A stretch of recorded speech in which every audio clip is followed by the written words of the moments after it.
Hello. Last week, we started with chapter 2, which is motion in one dimension. We talked about displacement, that is when an object moves from one position to another. We talked about velocity, that is when the displacement changes with time. And we talked about acceleration, and that's when velocity changes.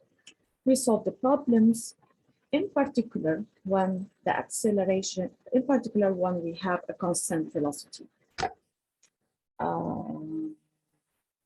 In today's lecture, we're gonna cover two important topics. One on motion diagrams and another when the acceleration is constant. What is a motion diagram? A motion diagram is a graph, as you see here, that shows how position, velocity, or acceleration change with time. So it looks like a y-axis, x-axis that you know from math, but we will not have here y-axis and here x-axis. We will have here time. So this will be time axis. And this will be either position, which is x, velocity, which is v, or acceleration, which is a. Whenever we see such a plot, this is a motion diagram. So what's another motion diagram we can have? Something like this. This is also a motion diagram, but here we have velocity and here we have time. It's also a motion diagram. It might be like this. Another motion diagram can be not v versus t, it can be acceleration versus t. So we have acceleration here, sorry. We would have acceleration here, and we would have t here. This is also a motion diagram. Whenever we see a diagram like this, we know this is a motion diagram. Now, in this example, for example, I'm giving here, this is a car, let's say, that is at time equal to, so it started at the origin, it started somewhere. After 2 hours, it covered a distance of 120 kilometers. After another 2 hours, that is at t equal 4, it went back to the origin. After another 2 hours, it went in the opposite direction for a distance of 60 kilometers. You can see how much information we can get from such diagrams. So this, for example, if I ask you, at time 1 hour, where was the car? I will come and draw at time 1 hour. So I will go up to the graph. Okay. It's better if you use try another color. So at time 1 hour, we go up to the graph. And then we drop it on the graph. And we find that at time 1 hour, it was around 67 kilometers. Around 67 kilometers. This is after 1 hour. Okay, so after 1 hour, it's around 67 kilometers. So there are lots of information we can get from a motion diagram. Let's take another example. Where is the car after 5 hours? So after 5 hours, if we come here and we drop it 5 hours, so we drop it on our graph, okay? And on there, this is on the t-axis, then we go on the x-axis. Where do we find it? It's around what? It's between 20 and 40 exactly. So this is 30. So it's around 30 kilometers. Okay, which means it went back in the opposite direction from the origin around 30 kilometers. So this is why motion diagrams are important, because from the graph we can get lots of information. We will be interested in 3 motion diagrams, 3 special cases. Case number 1. This is an object. This is an object at position A that at any time I look, I find it standing still at position A where x equals 20 meters. At any time I look. So I just look out from my window and I find an object standing still at a position 20 meters. Then I go inside, I go back to the window and I find it is still standing at that position. So if I am to draw how the position changes, with time, I will find that it does not change. At any time I look, I find it at the same position, 20, 20, 20. At any time I look out of my window, I find it not moving. So this object is not moving. Not moving implies its position is constant. Okay, so this is a special case where the position is constant. What did we learn about the speed and about the velocity and acceleration? If an object is not moving, how much is its speed? It's not moving, so the speed is 0. It's not speeding up. It doesn't have any speed actually. It's not even moving. Now, if it's not moving, it means it's not changing speed, implies the acceleration is also 0. So if I look at a case where velocity is 0, it means the object is not moving. Okay? This is the easiest case. Now, let's look at the second case. This is another case here where, let's look at it. This is another case here where at time equals 0, it's at position 0. At time 10, it's at 2 meters. At time 20, it's at 4 meters. At time 30, it's at 6 meters. At time 40, it's at 8 meters. So the position here is changing. The position is changing. It's no more not changing. Now the position is changing. If it's changing, then let's plot it. Let's plot x versus t. What are the points I have here? I have 0, 0. At t0, the position is 0. So I have 0, 0. This is the first point here. I have 0, 0. What else I have? I have 10, 2. So I have 10, 2. So I have the second point over here. I have 24. So I have 24. Okay. So this is 10, 2. This is a 24. Okay. I have 36. So I have at 30 seconds, it's 6 meters. I have at 40 seconds point D, which is 8 meters.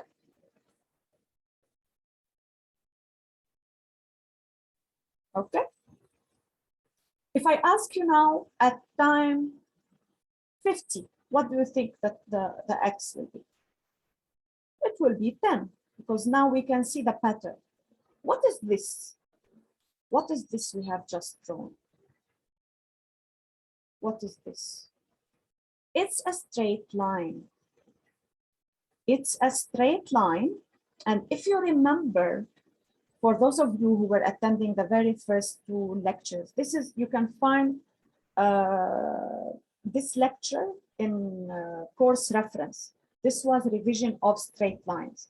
An equation of a straight line looks like this.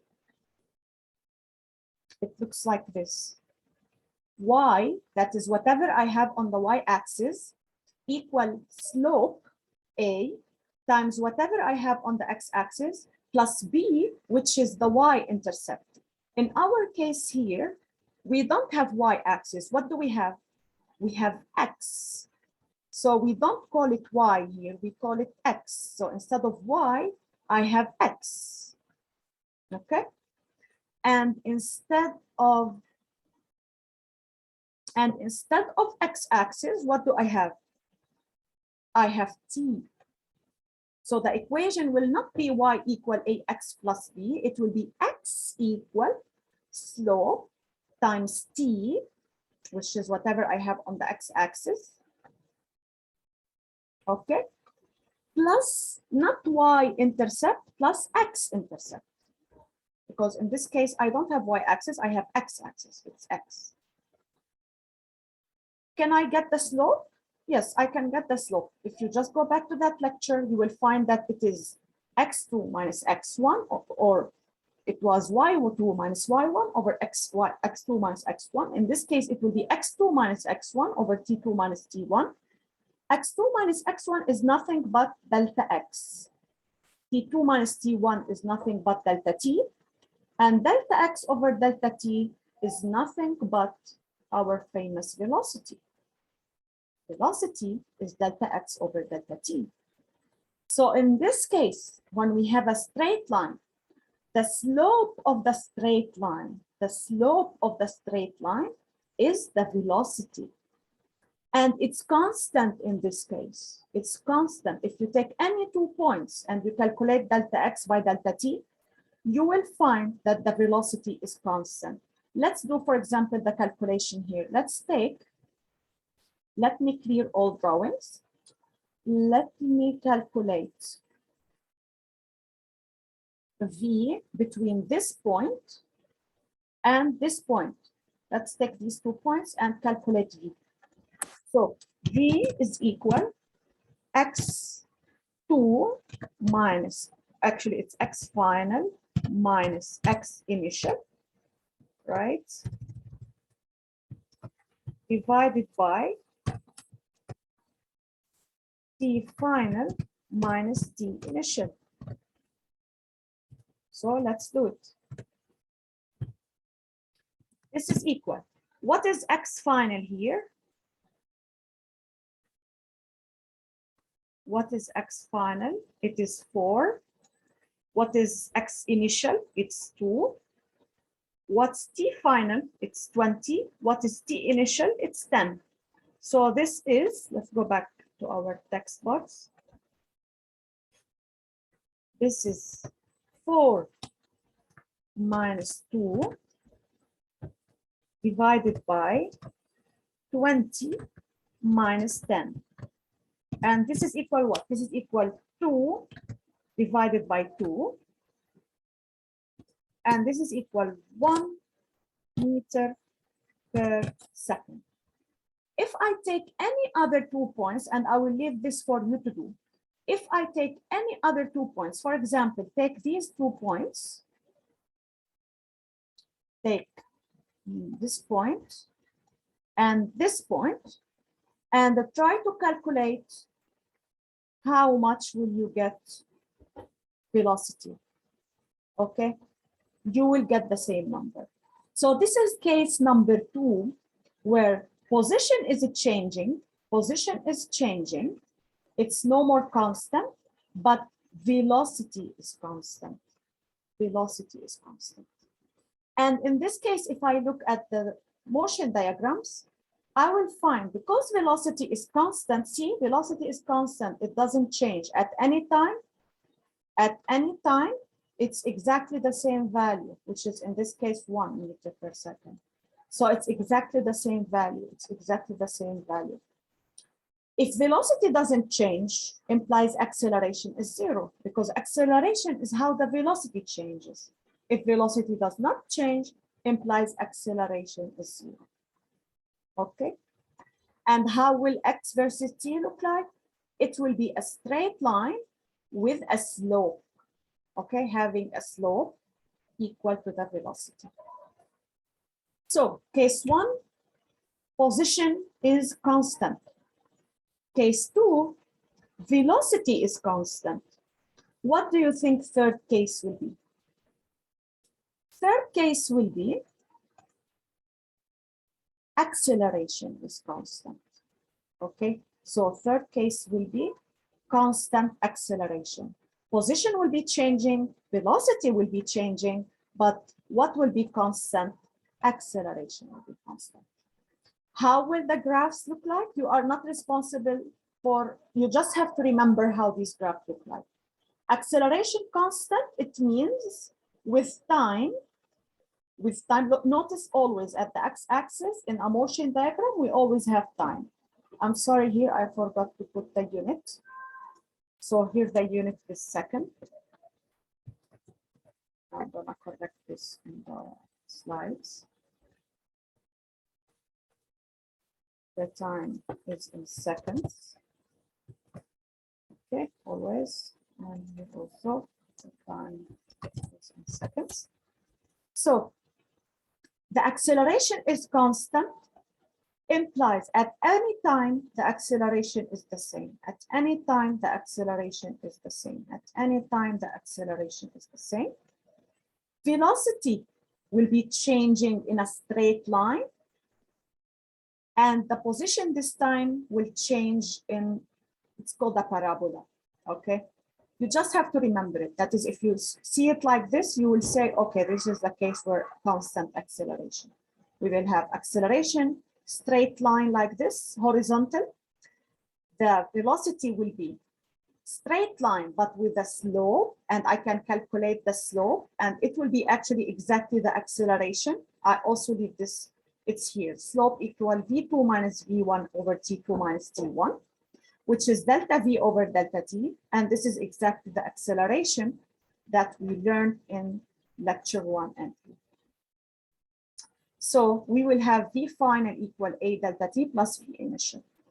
So this is case number 3, which is constant acceleration. Now, let's take an example. So before the example, summary of equations. Case 1, position is constant. So there is no displacement. Actually, this is here, position is constant. There is no displacement. No displacement, this is also wrong here. I'm sorry about this. Here, not delta x is constant. Here, position is constant, x is constant. I'm gonna correct this in the original presentation. So x is constant, position is constant, then there is no v, there is no a. Case number 2, v is constant. In this case, delta x, the displacement is changing, position is changing, and acceleration equals 0 because the v is constant. Case number 3, acceleration is constant, delta v equal a delta t, which is an equation of a straight line with a slope a. And how is the displacement changing? It's changing in a way that will be discussed just in this next section. I'm gonna do one small exercise and we will jump to the next section.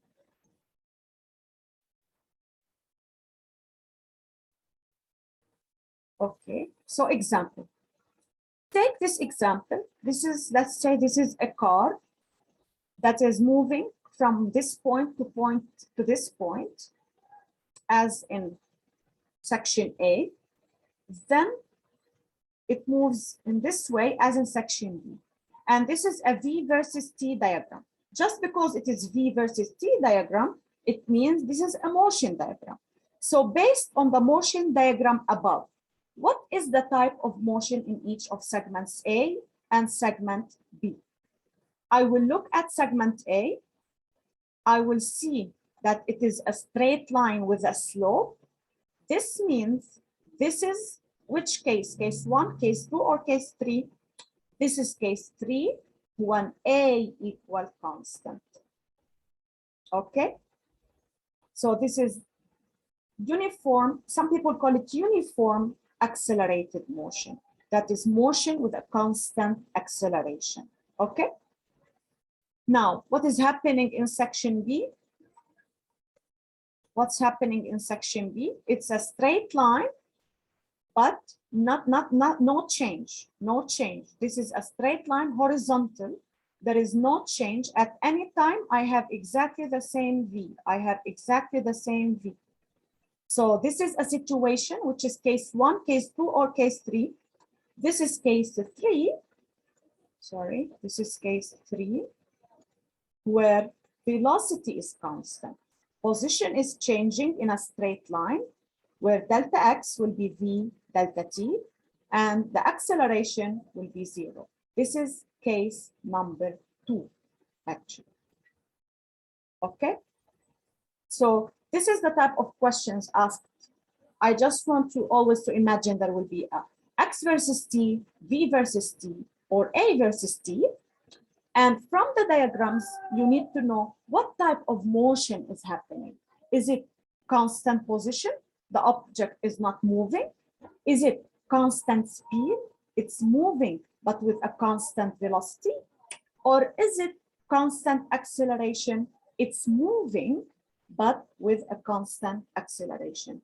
That is, the speed is also changing. Okay?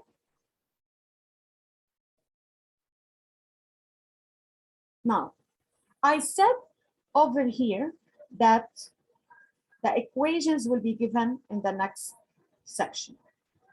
When A is constant, the equations will be given in the next section, and here is the next section. What are the equations when A is constant? These are the equations, and they are to be memorized. You are not responsible for the derivation of these equations. You just memorize them. Delta x is what you know. This is the displacement. V initial is the initial velocity. Delta t is t final minus t initial, the change in time. A is the acceleration and it's constant. Delta t is delta t again. What is V final? It is final velocity. So let me write these things here. Delta x is change, is displacement. Okay. Vi is initial velocity. Delta t is change in time. Acceleration A is constant, and Vf is final velocity. These equations, you must memorize them. And every time you want to solve a problem, you use one of them. Whenever the problem say this is a constant acceleration problem, it means you have to use one of these equations. Okay, let's move forward and see an example.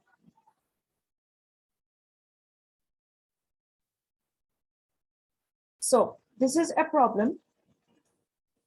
A car traveling initially at +7 meters per second. What does it mean? What is given here? Traveling initially. What is this? This is V initial. It's given here. It accelerates uniformly at the rate of 0.8 meters per second squared. So what is this? And they say it's uniformly. So what is this? This is A, it's constant, it's 0.8 meters per second squared. For a distance of 245 meters. So what is this? This is the displacement, 245 meters. Part A, what is its velocity at the end of the acceleration? Actually, if you open your booklet to page 3, you will find all the equations on the top. Okay, all the equations are on the top.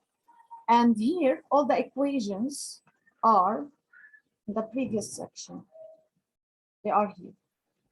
So let's see, what do I have? I have the initial, I have A, I have delta x, and I need to find V final. So I need an equation. that has V initial, A, delta X, and V final. I go up. Here, for example, no, because I don't have V final. Let's look here. I have V final, I have V initial, I have A, I have X. So this is the equation I must use. Okay, the second equation. So V square final equal V square initial plus 2A delta X. V final is my unknown. V initial is 7. So I put 7 square equal 2 times 0.8 times 245. I square the 7 and I add it to 2 times 0.8 times 245. I will get 441. If V square final equal 441, implies V final equal square root of 441, which is 21 meter per second. Okay.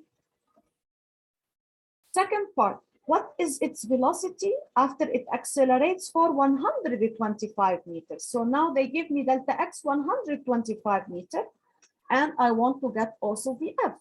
So it's exactly the same thing, but they changed delta X. So I do the same thing, and this time I get that V final equal 15.7 meter per second squared.